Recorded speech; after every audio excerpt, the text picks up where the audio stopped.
All right. Did it scare you then in Clacton? Yes, What scared? yes. What It's scared you, Mum? What scared you? going up into the roof. Just going up into the roof and looking round. I just had such a sense of, what can I put it? Like a severe depression in that roof. Awful. Yeah, Yes, I had the same, Mum. really, yeah. I didn't say anything to you because it's you were only still young, and I thought, oh, but I did have a severe feeling of fertility in that place. I don't know why. I wasn't very happy in it, let's put it that way, my love.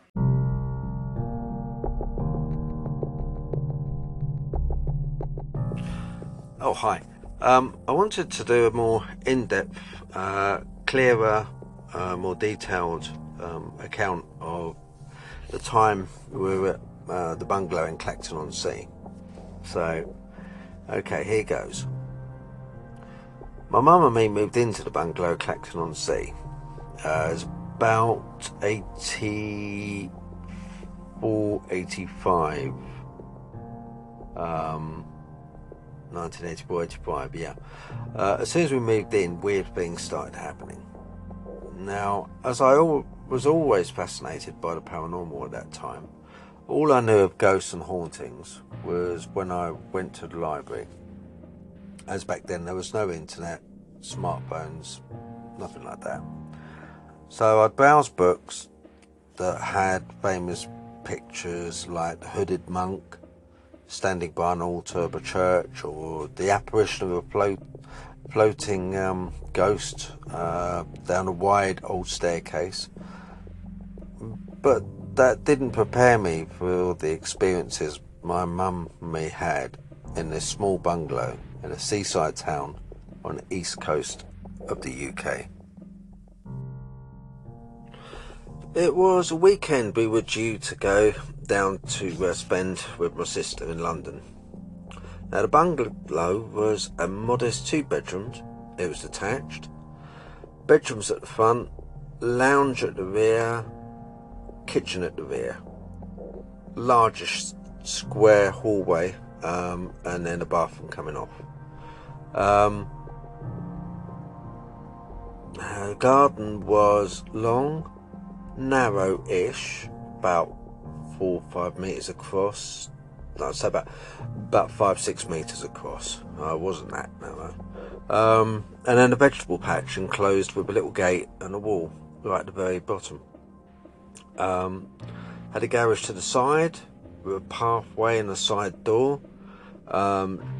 Didn't go all the way down the bottom of the garden. It just went past the house and then stopped, and the rest of it was fences on that side. But the rest of the garden was enclosed by a 6-foot wooden fence running all the way around.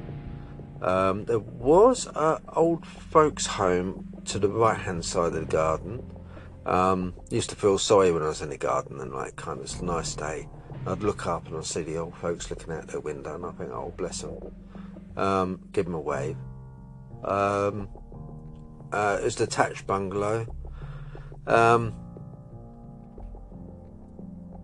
Yeah, so anyway, the weekend, where was I? Yeah, so we packed the car up, ready to go, and I remember Mum saying, "Oh, Phil, have you locked the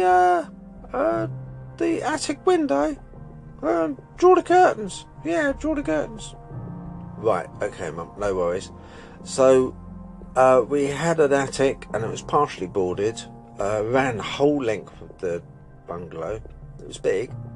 Would have made a lovely, lovely room. At the time, we were just using it for storage, really. Didn't have a great deal of storage stuff up there, but had some bits. Bit of a strange attic. I had a window in there. Seemed really small. The feeling up in the attic was odd. I had an odd feeling to it. It's kind of depressing, dark, and constantly my attention would be drawn to the window. It was like a focal point. The window was a UPVC window, had nets and curtains, which I found odd because it wasn't a usable room. Still had a cold water tank up there, which dripped. Boarded, so you could walk up there without hitting your head.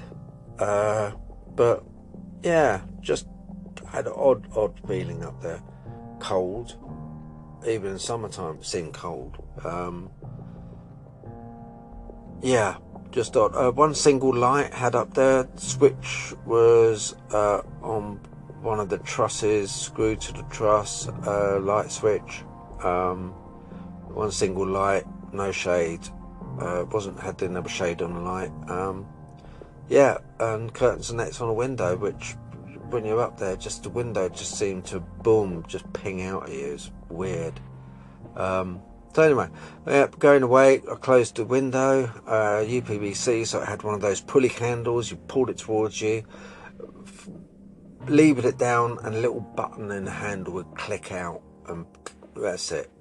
Click, gone, locked, lovely. And then I pulled the curtains too, got in the car with Mum, and off we went. So yeah, that was good. Anyway, yeah, so after the weekend we came back. It was late Sunday evening. I started unpacking the bags from the boot. Then Mum turned to me. "You did close and lock the window up there, didn't you?" She pointed to the loft window, looking out into the garden. My head was in the boot at the time. I told her, yep, I did. Then I looked up at the window. Light was on. I first saw that because it illuminated a square of grass towards the vegetable patch at the bottom of the garden, just like this perfect square of light. And the curtains were drawn back and the window was open. I was like, what? Now, thinking someone had burgled the place or broke in, I was hoping they'd gone really, but I thought, oh bugger, I've got to go in. So yeah, I so I opened up the front door and went in, wrapped my hand around the wall, turned the light on, because everywhere was dark inside except the loft. So turned the light on and the hallway light just boom came on. And I thought, oh. So I moved backwards slightly because I was expecting two blokes to come hurtling past and running down the road, but no one did. So then I thought, right, okay, now next mission, I've got to work my way through the bungalow, turning on each light in turn and checking the rooms. Here we go. So first room empty, second room empty. Yep, went on like that, nothing. So we checked the two front bedrooms, the bathroom, the lounge, the kitchen, nothing being ransacked, taken. Next thing, my thoughts turned to the attic itself. At the time, the attic door closed and latched. The loft door was heavy, so you'd have to unlatch it, kind of click it, and it was swung down, and rocking slightly to and fro. So it partially blocked when it was down, partially blocked access to the lounge from the hallway. And then I used a stick with a little hook on to grab hold of the loft ladder and slid that down. It would slide out from inside itself, and you had to be careful as it gained speed so it didn't hit you in the face. Luckily it didn't. In my mind, I kind of like knew it was improbable that anyone was up there, because I mean the loft hatch was closed, light was on, yeah, curtains drawn, yeah, window open, but weird, because who would be able to close the loft hatch behind them? Odd. Anyway, had to check, so yeah, that's what I did. So I went up, And it didn't stop my hesitation. I mean, I didn't really want to go up there. I thought, oh God, really? You know, what the hell was it? So, you know, there's got to be someone up there.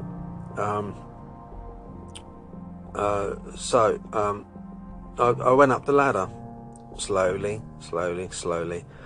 Now the light was already on, so I reached eye level with the floor of the loft and just looked around slowly. Now there was like kind of shadows in the corner and stuff, but I could see the window that like zoomed out at me, and I was like, oh, right. But nothing else, nothing, nobody, no one. So I said to my mum, pass us the torch. So she passed me up the torch, up the ladder. I flicked that on, and that kind of, you know, pushed the shadows aside in the loft, so I could have a look in the corners just in case there was anyone there hiding. No, nobody, not a thing. So I eventually got up, you know, had a good look round, nothing. Very, very unusual. And when I said there was no one up there, that was true, but there was something up there. They were lying side by side on their backs, facing upwards. Their wings were crossed in front of their chest. Perfect symmetry, really, these two birds. They look white, dusty, fragile, with age, almost mummified. They were the same size as doves. I shouted down to Mum, "No one up here, Mum. But you're not going to believe this." "What is up here?" You better grab the shovel." After closing the window, pulling the handle down hard till the black release button clicked, popped up, and drawing the curtains together, Mum with her torch and me, we were in the garden. We stood above a small grave I dug. I placed the birds into wrapped them up in an old white t-shirt I had, and we laid them in a corner of the vegetable patch. I looked back up the garden. The lounge light cast a yellowish glow out onto the garden, and looked up at the loft window. It was dark, completely dark. Looking back, yeah, I get it. Birds could have flown in. Maybe there was a gap in the loft. There wasn't, though. Maybe I'd left the window open. Maybe. But I don't think I did. I know I didn't. And if I did, there was nets. They'd have to fly through the window, the top section, small window, and then negotiate the nets before flapping around the attic and then falling down dead side by side with their wings across their chests, both facing upwards. And these birds have been there a while, I would say decades. I kid you not. We went away for 2 nights. There was nothing up there, no birds, anything, when I left. But these birds looked mummified. They looked like they'd been there for a long, long time. As for the light, when I lock up a loft, yeah, and I close it off, I come down the ladder, like I did this ladder. I used to come down backwards, holding onto a little rail. Come down the ladder, so my eyesight would always be on the loft, looking up at it. So I knew that it was dark when I came down the ladder. If the light had been on, I'd have thought, oh no, I'll just nip up there and turn the light off. I wouldn't have just left it on coming down the ladder. So anyway, yeah, let's get on. Right, 2 weeks later, this was about August 86. Now, Mum had gone to bed. It must have been around 10 o'clock. I was a bit of a night owl. I was watching Jean-Michel Jarre in concert. The light show the guy used to put on was brilliant. I loved it. I had Bonnie for company, Mum's dog. Fluffy crossbreed, tan coloured, slightly smaller than a collie. friendly as anything. I'd lick you to death. So Bonnie and me were side by side on a chair. I had earphones plugged into the TV so I could turn up the volume without waking Mum up. So all was good. Tapping my feet. Bonnie was snoozing on my side. Brilliant. A little while later, it was loud, really loud. A distinctive knock, knock, knock. Like knuckle hitting the window, but hard. Heavy curtains hung against the sliding patio window. My chair was right up against it. Now Bonnie was on the chair. She started growling. So the chair being parallel, facing the TV, parallel to the patio window, and I heard this knocking above the sound of my earphones. So it must have been loud. Before opening the curtains, I went into the hallway and woke Mum up to tell her, look, you know, if there is anyone out there, you better stay awake in case you've got to call the police. So I nipped into the bedroom. I had at that time, it was a thing to have, I had a 177 caliber air pistol. Yeah, I know, but it was a thing at that time. Bonnie was growling, but she didn't go out into the garden. She didn't follow me. I went out into the garden through the patio window. So I had a torch and my little air pistol with us. A few steps and I started hearing a wail. Not a wail, sea whale, but a wailing sound, like babies crying, but more of a wailing. I swung around to pinpoint the origin, the direction it was coming from. It was kind of from all sides of the garden. A cat on heat cries and a fox, but this didn't sound like those, not quite like those, and it was getting louder and louder the further I got down the garden. As I got about halfway, it just went completely silent. I turned to see Mum and Bonnie looking through the gap in the door, patio door. Then a reverberating bang on all sides of the fences literally shook, as if simultaneously being hit by something altogether. Something hit the fence, all three fences, bang. I was freaked. I ran back to the bungalow, to safety, or so I thought. I was wrong now. Sometime later, it could have been 2 weeks or so, things started to happen again. I remember being in my bedroom. I was listening to the radio or reading or doing something. I can't quite remember now, but I went to get a drink from the kitchen and Bonnie was in the hallway whining. I crouched down and petted her.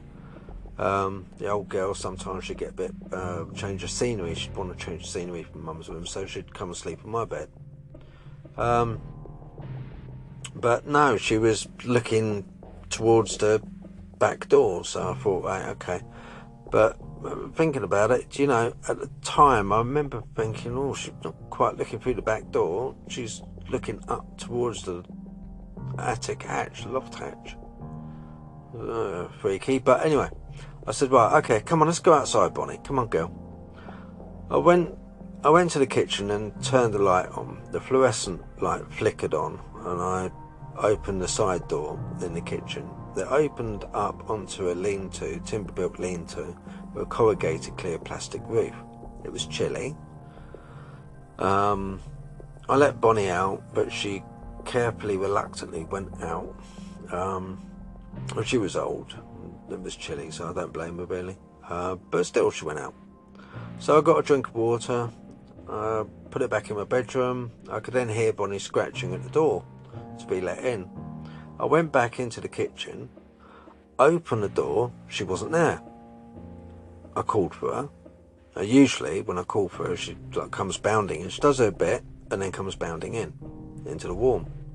She didn't. I couldn't see her for the reflections in the kitchen glass. The light was bright, lots of shiny stuff in the kitchen, so difficult to see outside. I went into the lounge next door and pulled the heavy curtains to one side, looking through the dark glass there. I saw Bonnie sat in the middle of the garden, looking down the bottom of the garden towards the vegetable patch.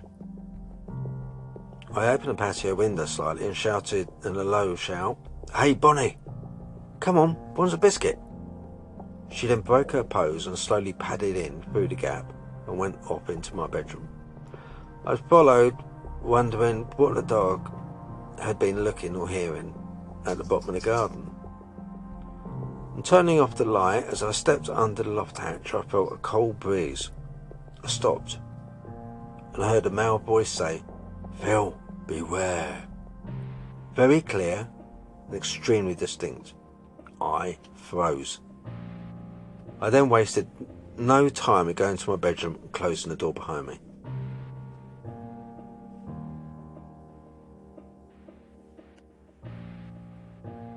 It was another notch on the strange post. Odd things happen to many people reporting haunted houses. But it's not just the odd things which are haunted that happen to haunted places. It also attracts strange stuff, bizarre stuff around it. In these next couple of events, they were a bit of a head scratcher to me really, with everything else going on. So anyway, let me start. A very deep, loud thump of a bang resonated through our home. We headed out to the front door. Now this bang was like, some people laugh about, God, that's a massive, it sounded like a lorry coming through the wall. It did sound like a lorry coming through the wall.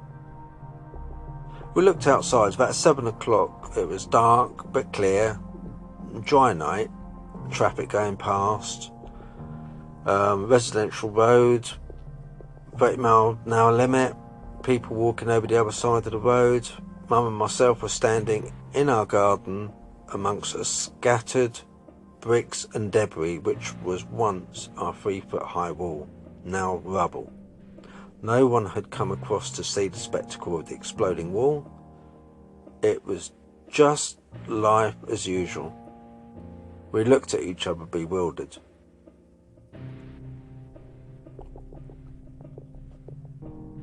In the morning, the mess was still strewn around the grass and Mum's border plants. But you know what? No glass or plastic or tyres or tracks, nothing on the pavement or the bus stop outside or the curb. No unusual telltale sign of a vehicle that we thought had done this. Nothing. And no gaggle of people looking. And the people we asked next door to us, our neighbours, didn't see anything or hear a bang. Absolutely nothing.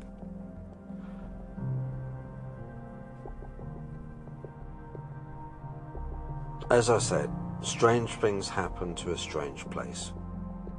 What they do. The blue lights flashed this evening and strobed their light across the night. It was dark, about 8 o'clock. October time. We saw through the window 2 police cars and a motorcycle police bike, lights whirring, and the officers were milling around looking in the street with torches. Mum opened the front door and asked what was going on. "Can you please go back into your home, madam, and lock all the doors?" We did just that. It was then Mother went into the bathroom. Upon putting on the light, she inadvertently flooded the side alleyway of our home, just where a man was crouching down, hiding. Up till that point, when I heard an officer at that moment shout, "Right, you stay there," and he got taken away. He had escaped from a nearby open prison. I told this bit because it seems improbable that a person on the run would hide in this alleyway on our property, as well as all the previous weird stuff that went on to date. But it didn't end there, it continued. It wasn't every night, but at least twice a week, every week, we would hear slow, heavy footsteps walking from one end of the loft to the other, very distinct, and remember, the bungalow was detached. On occasion, lighter steps running could be heard, up and down. This always happened in the late to early hours of the night and morning. The first time it happened, I came out of my bedroom. So too Mother. I saw in the hallway. We both looked at each other. I switched the hallway light on. The steps continued, then stopped above our heads. I clicked the latch on the loft. It swung down. I used the loft stick, pulled the ladder down. I climbed up nervously, extending my arm in until I hit the light switch. Lights on. I had no idea what to expect. To say I was terrified would be an understatement, but I slowly raised my head, eye-level the attic floor. I looked around the shadowy attic. No one. Nothing was there. "Mum, torch." She passed me the torch. I swung it round the shadows, pushing them aside. Still nothing. No one. Absolutely no one. I'd been up there to check a few more times. I heard these steps. The only change in the room was the window. It was the curtains had always, that's the only change, the curtains had always been pulled apart. Whenever there was footsteps, I'd go and check. It was the curtains, like someone wanted to look out or was coming through the window. It's funny looking back how the most extreme or scary experiences somehow lose their scare when you kind of live with it, with them. It had been 18 months since we moved in. Finally, we had an offer, and by the end of that week, we were exchanging contracts and moving. We both knew we should move. It didn't feel right, this home. We didn't feel wanted there. So we moved. Mum found a masonette near to where she once was in the first place. I saved up and got my own first bedroom flat. My mum's 19 years old now. I'm getting on myself. I spoke to my mother about the bungalow recently. I'll let her tell you the rest. Stay tuned. Anyway, as for this, thank you for listening. If you have had any experience like this, or you have an account of this nature, please let me know. Also, leave a like and maybe subscribe and share. It all helps to grow the channel and bring more content. I can always recount your story on a podcast, or we can chat about your experience on a podcast, or in confidence. If you'd like to get in contact, then please email. It's kot.pj@hotmail.co.uk. That's kot.pj@hotmail.co.uk. And this has been the Interdimensional Voyagers podcast.